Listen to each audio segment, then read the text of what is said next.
તો આ મંદિરની સ્થાપના એટલા માટે કરી છે કે આપણા જીવનની અંદર આપણે જે પ્રભુને માનીએ છીએ એમની સાથેનો આપણો આશરો પાકો થાય.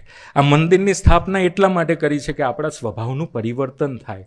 આ મંદિરની સ્થાપના એટલા માટે કરી છે કે આપણું ઘર મંદિર બને, દેહ મંદિર બને. આ મંદિરની સ્થાપના એટલા માટે કરી છે કે આપણા મન અને બુદ્ધિની પાર નિરંતર તર્ક અને વિતર્કની પાર શ્રદ્ધા અને વિશ્વાસમાં વધારો થતો જાય. આ મંદિરની સ્થાપના એટલા માટે કરી છે કે આપણા ભારતીય સંસ્કૃતિની રક્ષા થાય ને એ સંસ્કારો નેક્સ્ટ જનરેશન ટુ જનરેશન આગળ વધતી જાય એના માટે આ મંદિરની સ્થાપના કરી છે. આ મંદિરની સ્થાપના એટલા માટે કરી છે કે આખા વર્લ્ડમાં 8 અબજની વસ્તી છે અને 18 અબજ મોબાઈલનું સેલિંગ છે 8 અબજની વસ્તીમાં.